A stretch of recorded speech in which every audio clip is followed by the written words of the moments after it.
Welcome, friends, to Crazy Women Country, where women's voices matter. We bring you the greatest female voices in the music industry, from the artists, songwriters, and producers, to managers and executives, and all the women who make the music industry what it is today. Thank you for joining us.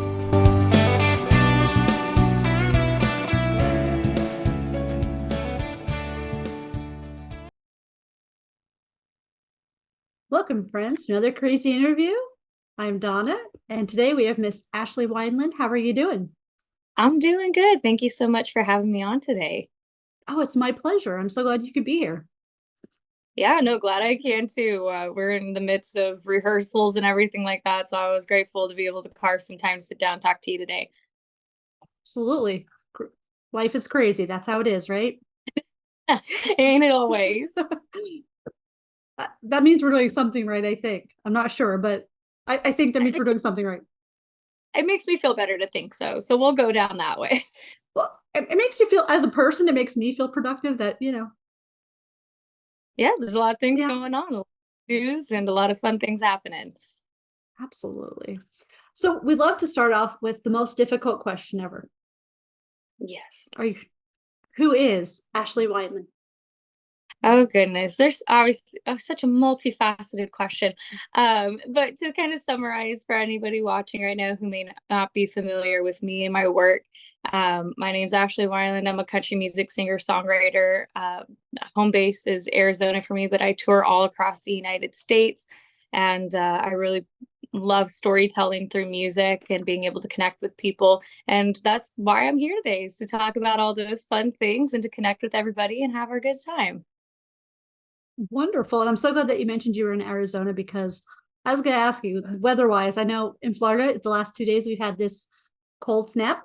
So therefore, it's been like in the 60s and 70s. I love it. Beautiful. Yeah, Still in shorts and a t-shirt here, but how's your weather? it's not too bad. It's very overcast. We're kind of getting all the storms coming in off of the Pacific coast right now. So it's kind of like coming in waves. It tried to be hot last week and then we got humbled by some of that weather. So it's actually very nice outside. You couldn't ask for anything better right now. Oh, beautiful, beautiful.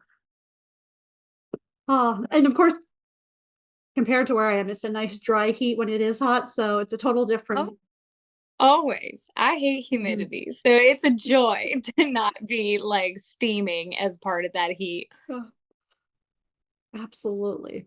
So obviously, we have your newest single that just came out. I'm Going Home. You want to tell us a little bit about the inspiration behind it and a little bit about Yeah. the new single? I'm so excited that this song is finally out. It is one of those songs that is off of my I'm Gonna Ride album. And obviously, we released some other songs before that: Daddy's Creed, I'm Gonna Ride, Drive Me a Drink, some of the more kind of fun songs off the project. But if I had to say there was one on the album that was just so deep and so personal, for me as a writer, it was this song right here. And so, as a ballad, to be able to finally like share it with everybody is so special. And I don't want to like infuse too much of where it came from for me, because I do think it definitely has a very spiritual kind of nature to it. So, however, people want to interpret it, I think it's really beautiful to see what people get out of it. Um, but it definitely kind of follows along on this just tale of feeling, like lost and disconnected and coming back to that sense of home in whatever sense that means for whoever's listening. And like I said, it was a very emotional time in my life when I ended up writing it. And like I said, I'm just so thankful that it's finally out into the world. And something cool about this is, even though it's not out yet. We also did a Spanish version of this song, which will be coming out not too farther down the line. But we wanted to let the English version have its time in the sun, and then introduce the Spanish version later on down the line too. But it's super pretty. It's going to have a full music video for it and everything. So everybody just keep your eye out for all that coming out very soon. Oh, wonderful. That's so awesome. And I love the fact that you did do that in Spanish also, because sometimes it's so cool to see. I know Brie Bagwell recently did something like that. and where she had the whole Spanish album she was coming out with redoing her original album. And it was so cool to just, kind of see parts of it. And obviously I haven't heard the whole thing yet, but it's just awesome, you know. So Yeah, I decided to do a Spanish version of this song in particular. One, because I think it sounds beautiful in the Spanish version, but more so importantly, especially since, kind of lockdown and everything, my global fan base has grown so much. And a lot of that new members of the community come from Spanish speaking countries, which I think is so fun. And of course, then for a bunch of my US friends too, who are also Spanish speaking as well, I just thought it was a really cool way of introducing my music to them and giving them some more access into my stories and the messages that I'm trying to tell. So yeah, I think it's very fun. And I think it's, like I said, sounds gorgeous in Spanish as well. So it just makes it even better overall. well, I'm definitely excited for that too, for both versions come out and be aired. And I know by the time this airs, it'll be out. And it's like, we already heard it. Yeah. Well, that's good. Go hear it again. So Love that. Yeah, no, but I'm very excited to put out that version for everybody. But English version is out, so you can stream that and download it everywhere. Like I said, music video to come very soon as well. So lots of fun stuff happening with that song. wonderful. And the message is universal. So I know we kind of got sidetracked talking about the Spanish version because that really excited me. Sorry. But it is a Okay. very universal. Yeah. Don't think you excite me like that. Like, yeah. So No, I want people to be excited about it. Like I said, I don't want to infuse too much of my own personal experience with the song just because I am so eager to see how other people interpret it. But especially, I think, like through the music video and stuff like that, you can kind of glimpse a little bit of where I'm approaching it from. But like I said, I think it has such a universal message, and I intentionally wrote it that way to let people kind of create their own space to experience the song through.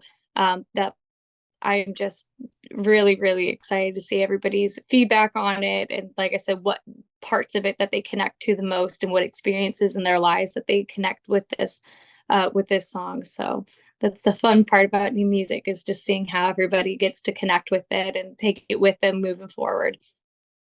absolutely. So obviously, we know you started very young. You started at age 14 with your first single. So tell Yes. me now, as you've been growing musically, now I've seen the change in some of your music grow, getting older, obviously not in a bad way, and just as people change, so does their music sometimes. So does, and it's all good. It's not like, anything weird but that growth I've noticed a lot. So tell me, how do you feel like, obviously the last album that you released here from the first album to you, how does that growth feel from your perspective? Like you're like, I feel like a grown up now. Like I think it's great. I compare it this way. When I was younger, I had such a hard time sitting, even just sitting down, listening when we were in the process of production to the cuts of music and stuff. So now, being older, I see growth even just in the fact that I can sit down with my music and just listen to it and not be like, I'm trash. Like, even though I know this is like good product.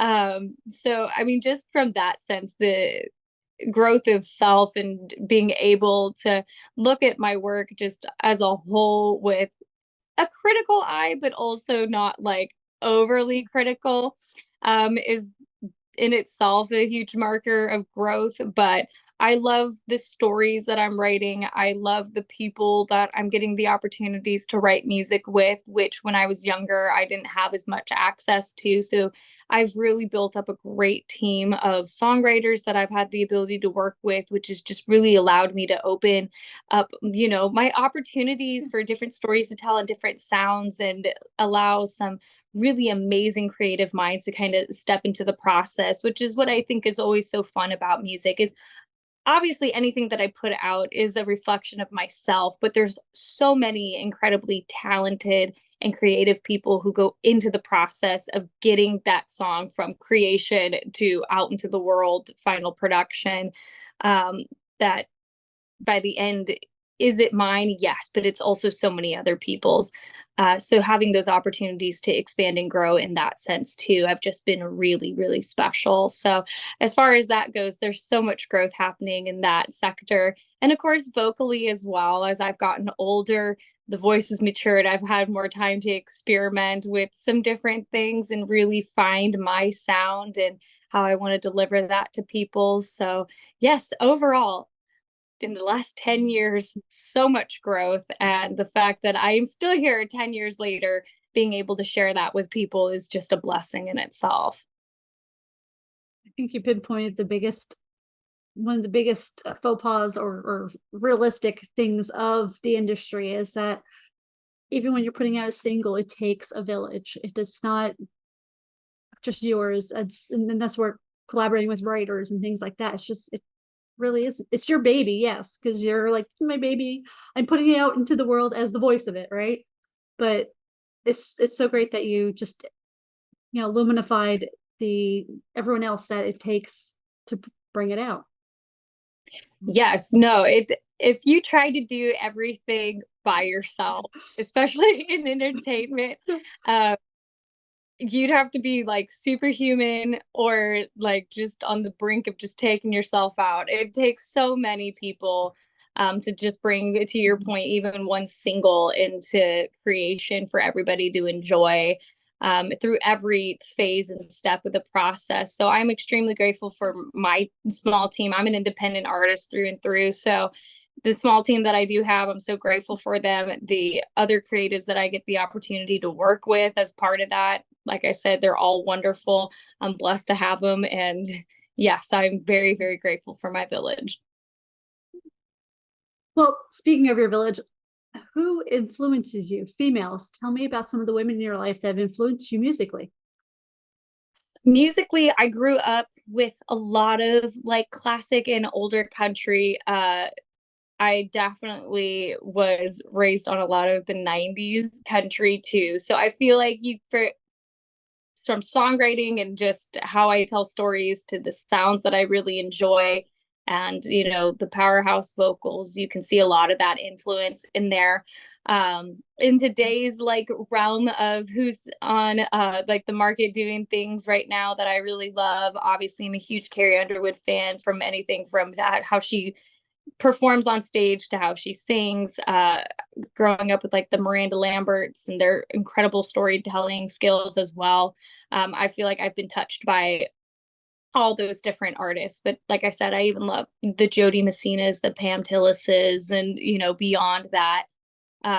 So I feel like there's definitely been so many women in music, which is really wonderful to say that I've grown up listening to and that are around today that definitely influence me, that I look at and I go, ooh, I really like that they're doing, or I love, just the progression of how they've handled their careers and everything.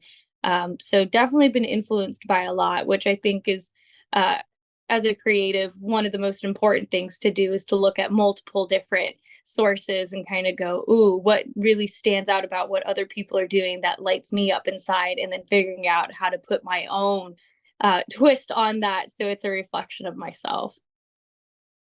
Beautiful. Those are some amazing women too that you named in there. And we were talking, I talked to another show how it doesn't matter what age the music is or where it's from. Some music is so timeless that it's relevant always.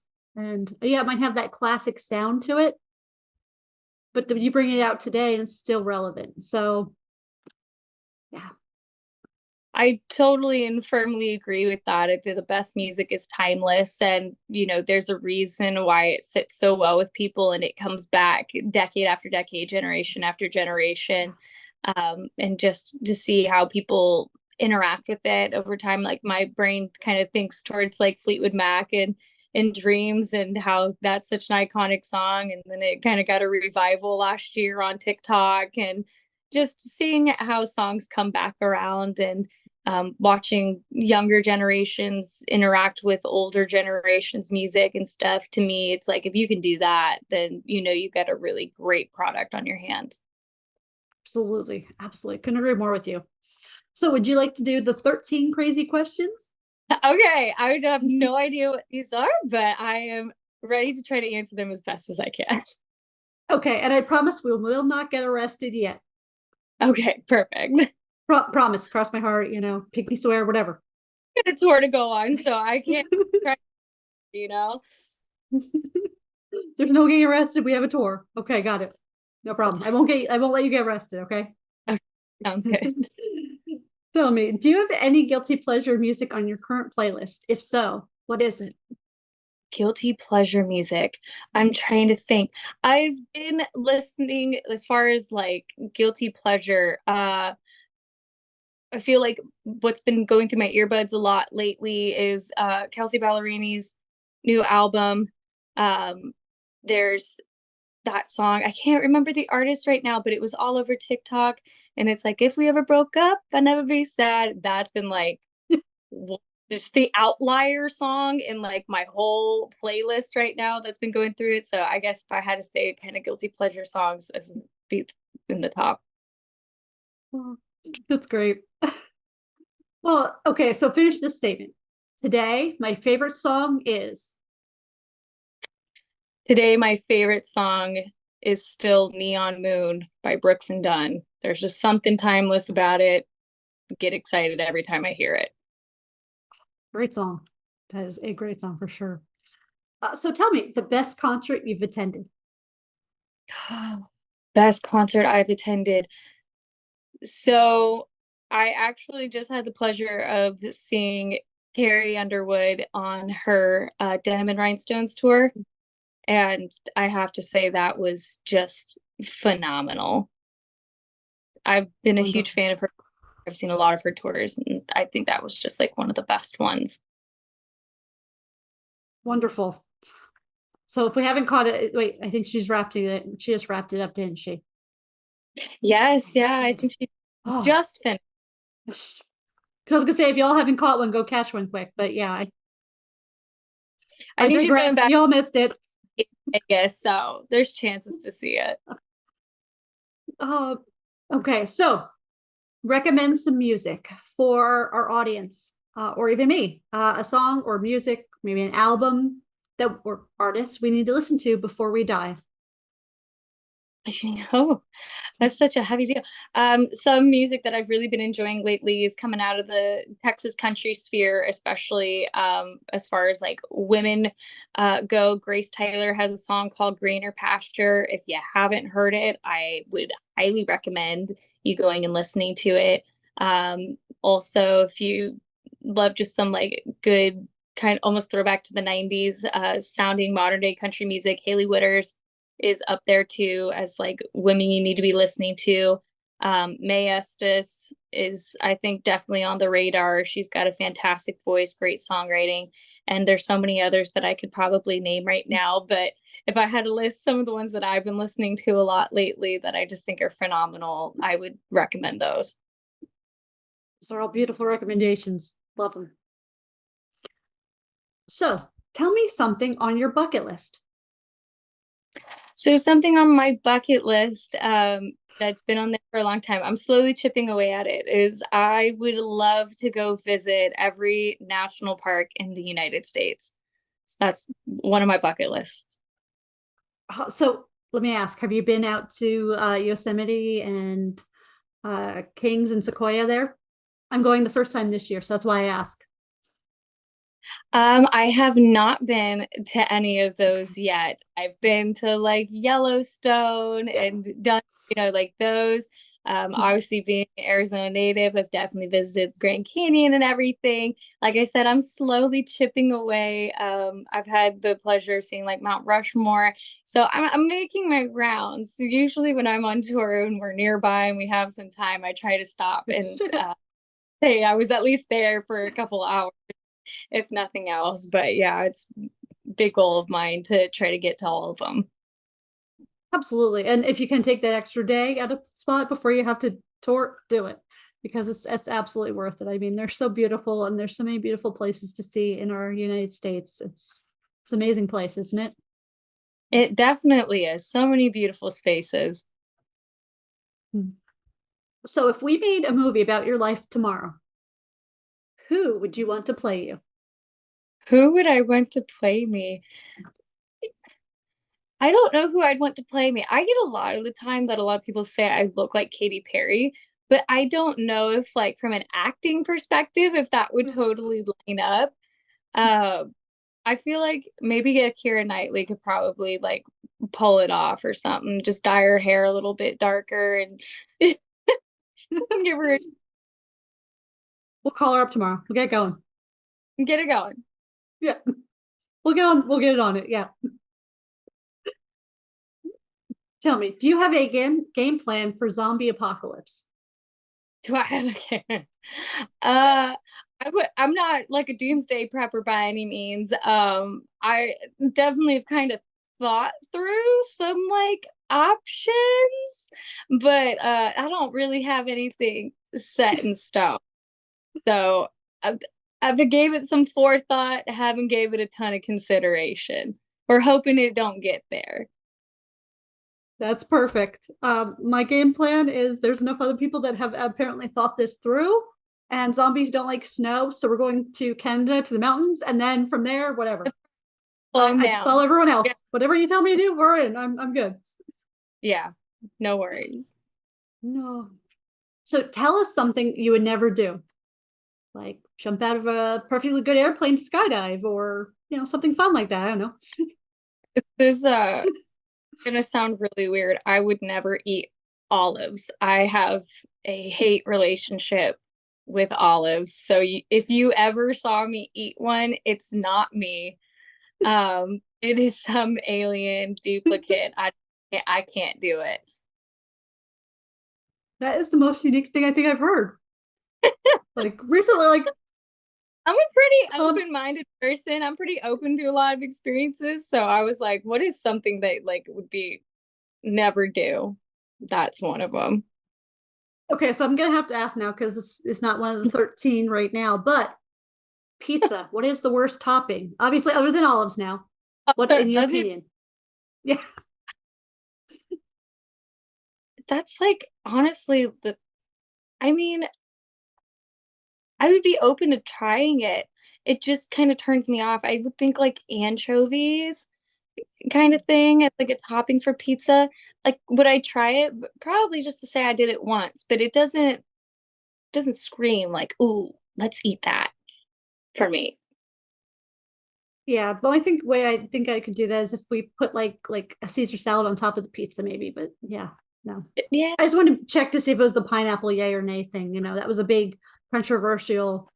I You could know, be controversial. I actually don't mind pineapple on top of pizza. Like I actually enjoy it. Do I go out of my way to order it? No, I'm actually just more like a plain cheese pizza kind of person. I don't like anything else on top of it. But if it's around and that's what I can eat, I'm not going to say no. perfect. So I promise again, we will not get arrested in the near future because you have a tour. But hypothetically, if I called you and said, "Hey, Ashley, I need to hide a dead body. Do you know a good place?" Oh gosh.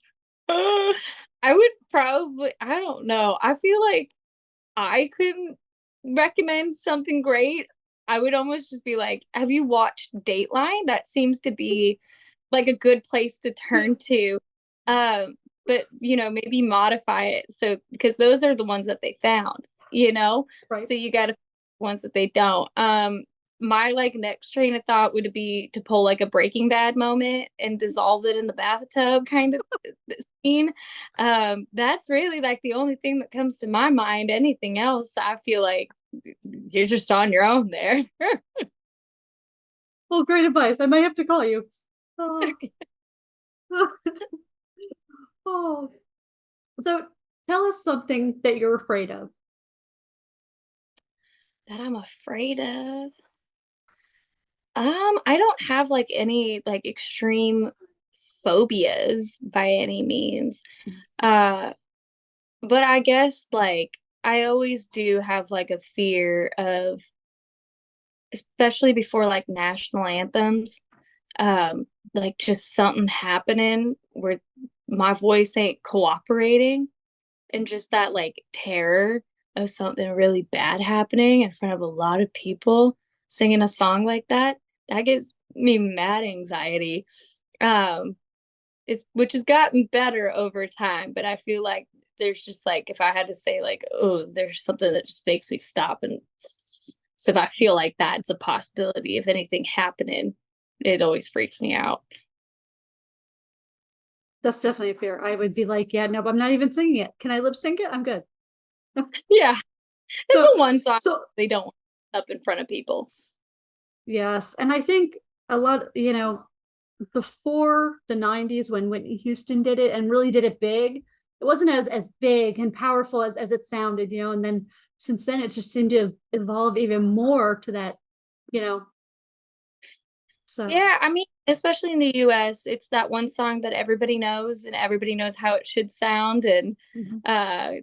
very hypercritical on. So I always just want to do my best to obviously do it justice and give it the honor that it deserves.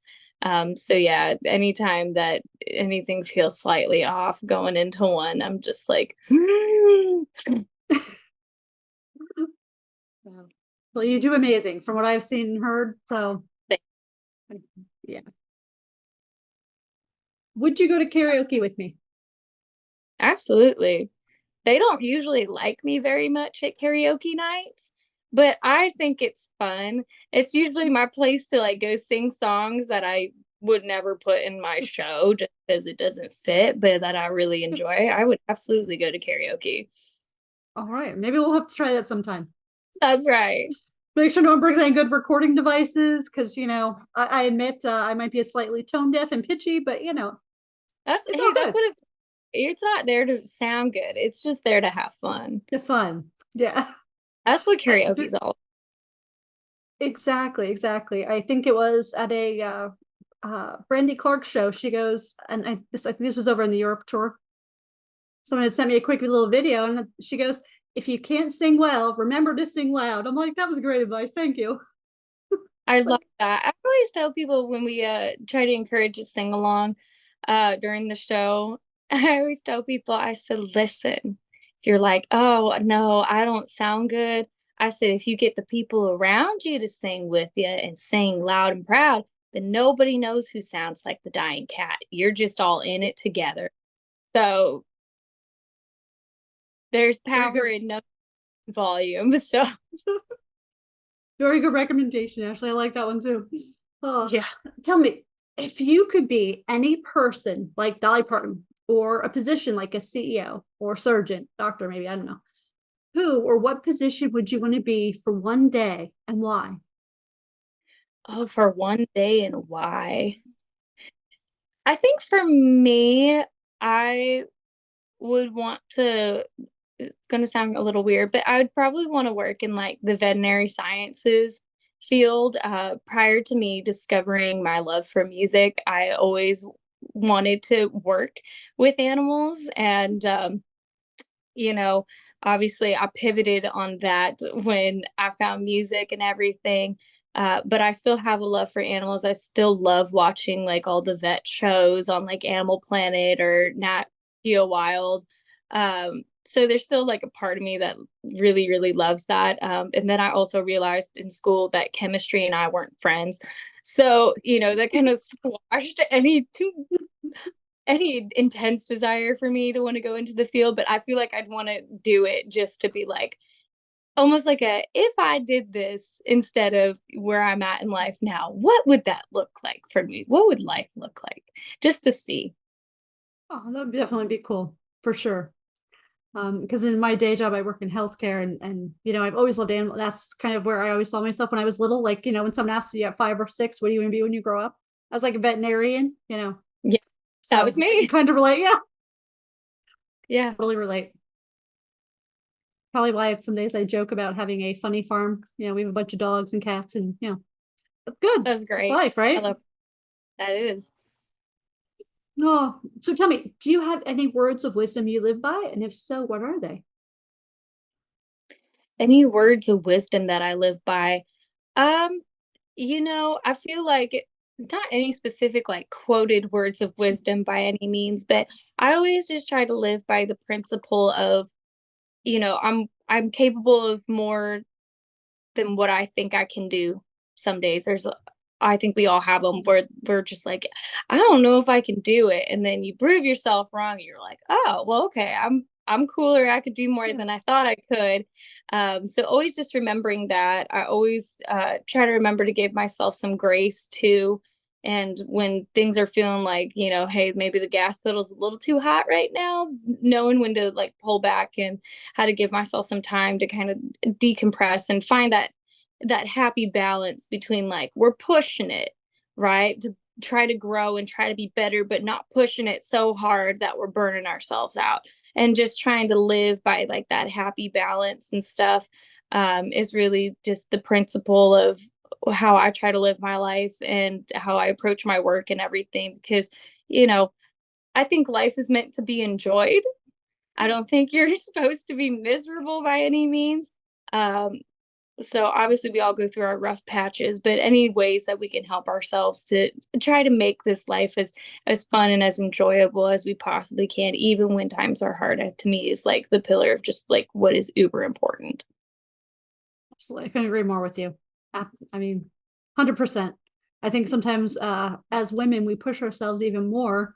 Some of us don't know how to back off. I'll admit I've almost burned out a couple times, just with work and everything. And, it's just that learning to back off and saying, look, nope, it's got to take some time for me and be more present. I mean, that's kind of why I undo socials a lot.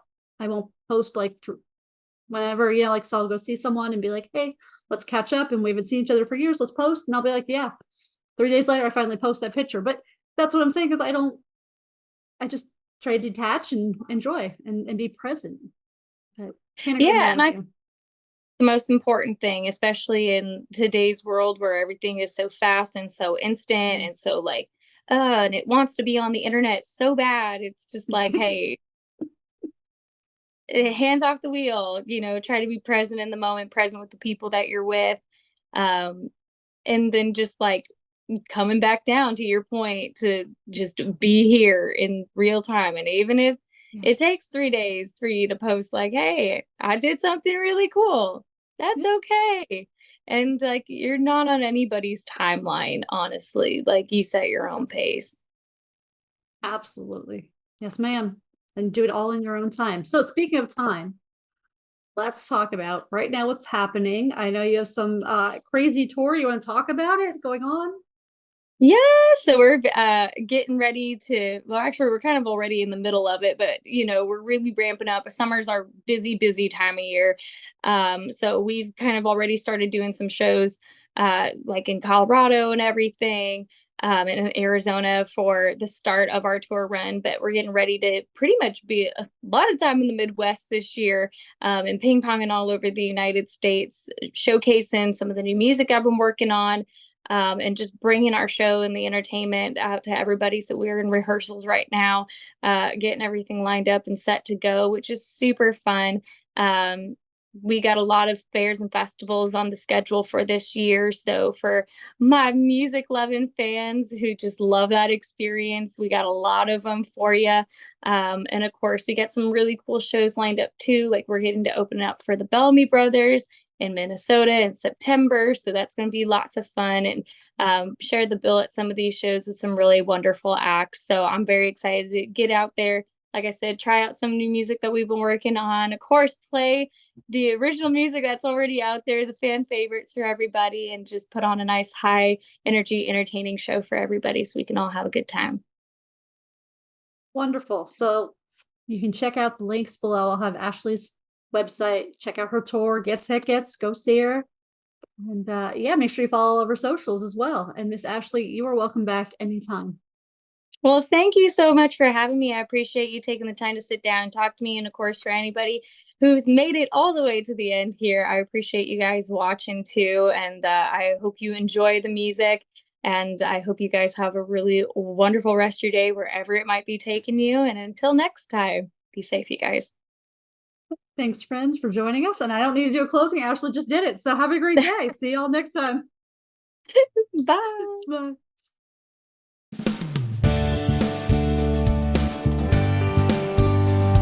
If you enjoyed today's episode of Crazy Women Country, don't forget to give us a thumbs up. Be sure to click the subscribe button for new interviews weekly. And thank you, friends, for joining us today on Crazy Women Country, where women's voices matter.